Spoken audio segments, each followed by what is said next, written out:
പിതാവിന്റെയും പുത്രന്റെയും പരിശുദ്ധാത്മാവിന്റെയും നാമത്തിൽ ആമേൻ. എൻ്റെ പ്രിയപ്പെട്ടവരെ, നവംബർ 6 വ്യാഴാഴ്ച. അമ്മേ പരിശുദ്ധ അമ്മേ, അമ്മേ പരിശുദ്ധമേ, ദൈവമാതാവേ, കൃപാസനത്തിലൂടെ ഞങ്ങളുടെ ദേശത്തിനും അമ്മ മധ്യസ്ഥം തേടി തന്ന എല്ലാ അനുഗ്രഹങ്ങൾക്കും കൃപകൾക്കും ഞങ്ങളിപ്പോൾ ഹൃദയം നിറഞ്ഞ നന്ദി പറയുന്നു.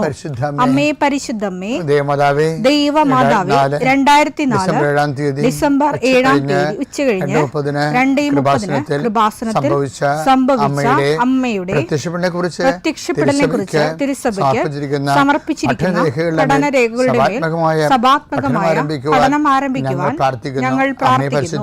അമ്മേ പരിശുദ്ധമേ, ഭൂസ്വർലോകങ്ങളുടെ രാജ്ഞിയായ അങ്ങേയ്ക്ക് ഭൗമസംരക്ഷണത്തിനായി പ്രപഞ്ചപ്രകൃതിയെ തന്നെ തിരുസഭ പ്രതിഷ്ഠിക്കുവാൻ ഈ പ്രത്യക്ഷീകരണം വഴി ഇടയാക്കണമേ. പരിശുദ്ധമേ, ജപമാല മാതാവേ, സകല കൃപാസനം പ്രാർത്ഥനയോടും ചേർത്ത് ഞങ്ങളിപ്പോൾ പ്രാർത്ഥിക്കുന്ന ഈ കുടുംബത്തിന്റെ പ്രത്യേക നിയോഗം പറ മക്കളെ.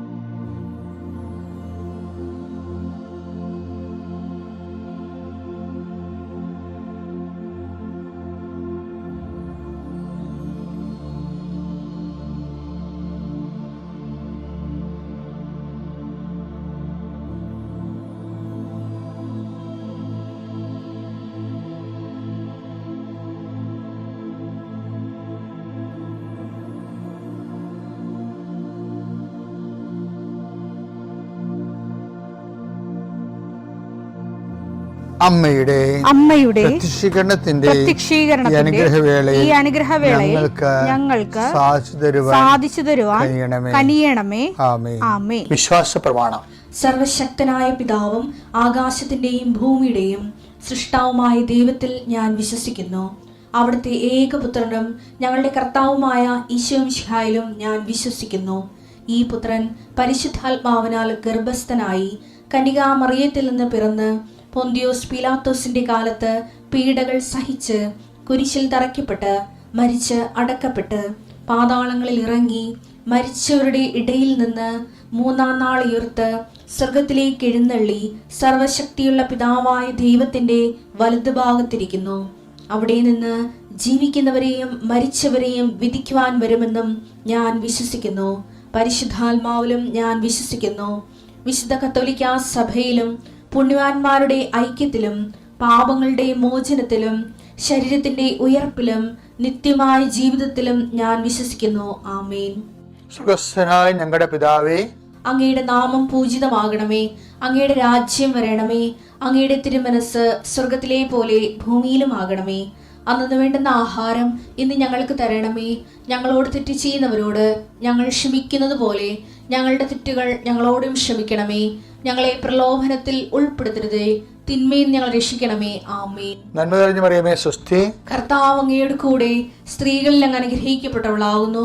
അങ്ങയുടെ ഉദരത്തിൻ ഫലമായി ഈശോ അനുഗ്രഹിക്കപ്പെട്ടവനാകുന്നു.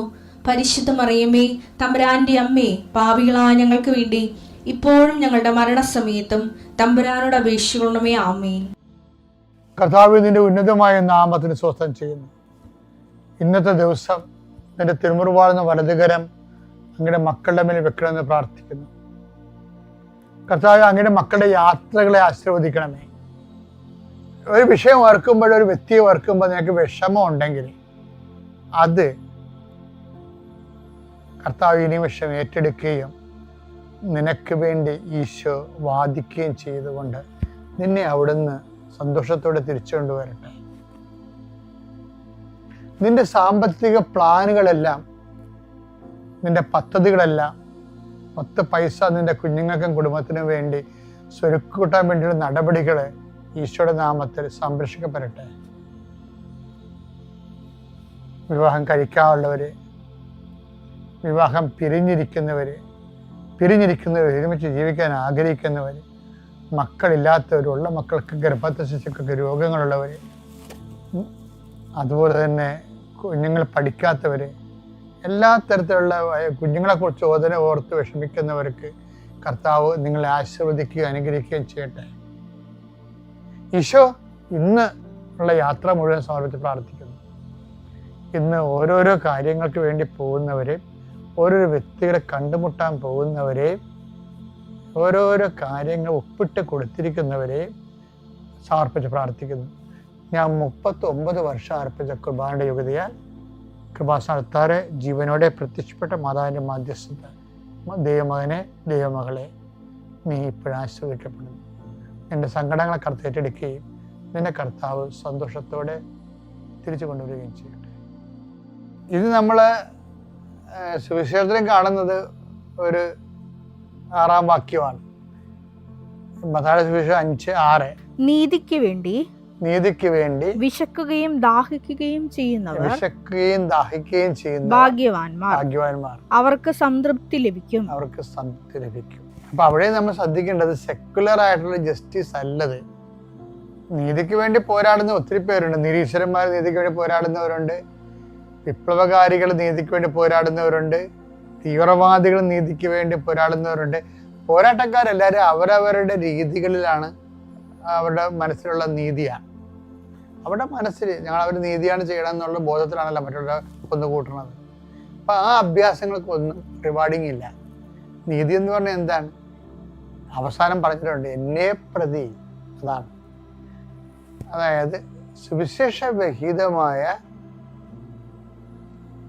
വചനാധിഷ്ഠിതമായ ജീവിത സരണി അത് ഇപ്സഫാത്തോ നീതിയിൽ അധിഷ്ഠിതമായിരിക്കും.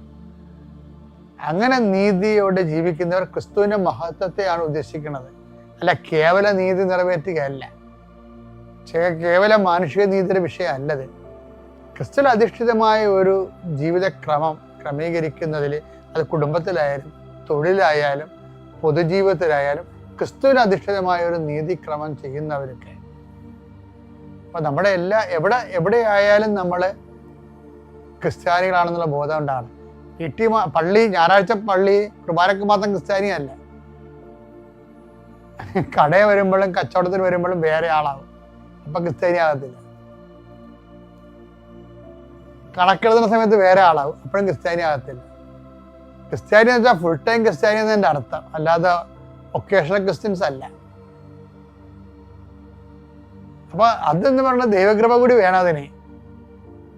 നിങ്ങൾ കാര്യങ്ങളൊക്കെ നടന്നു എന്ന് പറഞ്ഞുകൊണ്ട് ക്രിസ്തു നിങ്ങളുടെ കയ്യിൽ ഉണ്ടാകണമെന്ന് നിർബന്ധം, ക്രിസ്തുവിൽ അധിഷ്ഠിത ജീവിതമാണെന്ന് നിർബന്ധമില്ല. അതുകൊണ്ട് എല്ലാ സമയത്തും ഫുൾ ടൈമേഴ്സാണ് നമ്മുടെ ക്രിസ്തുവിൽ. ഇപ്പൊ ചില സംഘടനക്കാരൊക്കെ ഫുൾ ടൈമർ എന്ന് പറഞ്ഞുകൊണ്ട് ഒരു കൊല്ലം കർത്താവിന് കൊടുക്കത്തില്ലേ. ഒരു കൊല്ലം മാത്രമല്ല, അവരൊക്കെ അത് കഴിഞ്ഞിട്ടും അതേ ആരോഗ്യത്തിന് ജീവിക്കുന്ന അനേക കാര്യങ്ങളുണ്ട്. അപ്പം നമ്മുടെ ക്രിസ്തുവിൽ എല്ലാ കാലത്തിലും ഫുൾ ടൈമറാണ്, എല്ലാ വിഷയത്തിലും ഫുൾ ടൈമറാണ്. അങ്ങനെ ആകാതെ വരുമ്പോഴാണ് ഈ പ്രലോഭനം ഉണ്ടാകുന്നത്. അങ്ങനെ പാടാണ് ശരിക്കും, നല്ല പ്രലോഭനം ഉണ്ടാകുന്ന വിഷയമാണ്. അതുകൊണ്ടാണ് ഈശോ പറയുന്നത്, അങ്ങനെയുള്ള സാഹചര്യങ്ങളിൽ ഞങ്ങളെ സഹായിക്കണമേ, രക്ഷിക്കണമേ. പക്ഷെ നമ്മൾ ക്രിസ്തു ജീവിക്കാൻ വേണ്ടി അഡ്ഡമെൻ്റായിട്ട് തീരുമാനിച്ചു കഴിഞ്ഞാൽ ഓട്ടോമാറ്റിക്കായിട്ട് പ്രലോഭനങ്ങൾ മാറും. പ്രലോഭനങ്ങൾ ഉണ്ടാകുന്നതിൻ്റെ കാരണം ചില സമയത്ത് പ്രലോഭനങ്ങളായിട്ട് തോന്നത്തില്ല. കാര്യം നമുക്ക് ക്രിസ്തു ഉണ്ടാകണമെങ്കിൽ മാത്രമേ ഇതൊക്കെ പ്രലോഭനങ്ങളായിട്ട് തോന്നത്തുള്ളൂ. അല്ലെങ്കിൽ ആൾ തട്ടിക്കുകയും പറ്റിക്കുകയും ആൾക്കാരെ കമത്തുകയും കൈക്കൂലി വാങ്ങിക്കുകയും ചെയ്യുന്ന സ്വാഭാവികമായിട്ടുള്ള കാര്യങ്ങളായിട്ട്. ക്രിസ്തുവിലേക്ക് അധിഷ്ഠിതമായി കഴിയുമ്പോൾ ഇതെല്ലാം പ്രലോഭനങ്ങളായിട്ട് മാറും. പക്ഷേ ക്രിസ്തുവിൽ ഉറച്ചു നിന്നാൽ നീ ജോലി ചെയ്യണമെന്നുണ്ടെങ്കിൽ ഇങ്ങനെയുള്ള കാര്യങ്ങൾ ഓട്ടോമാറ്റിക്കായിട്ട് മാറുകയും ചെയ്യും. നിങ്ങൾ ഈസി ആയിട്ടൊരു ആത്മീയ ജീവിതം സഹായിക്കാൻ പറ്റുമെന്ന് പ്രാർത്ഥിക്കുക, വല്ലതൊക്കെ ദൈവത്തെ അനുഗ്രഹം അടിച്ചു മാറ്റുക, അതുകൊണ്ട് വർഷങ്ങൾ ജീവിക്കുക, ദാറ്റ് ഈസ് നോൺസെൻസ്. അത് നിങ്ങളുടെ ക്രിസ്ത്യ ജീവിതമായിട്ട് ബന്ധമില്ല. നിങ്ങൾ വിട്ടിയുടെ സ്വർഗത്തിലായിട്ട് സ്വയം അവരോധിക്കേണ്ട കാര്യങ്ങളൊന്നുമില്ല. വി ആർ നോട്ട് ഇരിക്കുക, നമ്മൾ അങ്ങനെ അല്ല ശരിക്കും. പക്ഷെ എപ്പോഴും നമ്മൾ ശ്രദ്ധിക്കേണ്ടത് എല്ലായിടത്തും തന്നെ ഇതിൽ അധിഷ്ഠിതമായ ഒരു ജീവിതക്രമം നിലനിർത്തുന്നതിന് വേണ്ടി കർത്താവിനെ പ്രതി, എന്നെ പ്രതി, എൻ്റെ പേരിലൊരു അവഹേളനമാ, ധനനഷ്ടമാ, മാനനഷ്ടമൊക്കെ ഉണ്ടെങ്കിൽ അത് റീഫണ്ടബിൾ ആകുമെന്നാണ് ഈശോ പറയുന്നത്. എന്താ പറയുന്നത്? നിങ്ങളെ ആശ്വാസം ലഭിക്കും. നീതിക്ക് വേണ്ടി ഉച്ചയ്ക്ക് ദാഹിക്കുകയും ചെയ്യുന്നവർക്ക് ഭാഗ്യവാന്മാർ, അവർക്ക് സംതൃപ്തി ലഭിക്കും. ചിലപ്പോൾ നിത്യതയിലായിരിക്കും കേട്ടാ. ഉള്ള കാര്യം നേരത്തെ പറഞ്ഞേക്കാം. നിങ്ങളിപ്പോൾ കുറിച്ച് വെച്ചോണ്ടിരിക്കരുത് നാളെ കിട്ടുമെന്ന് പറഞ്ഞു.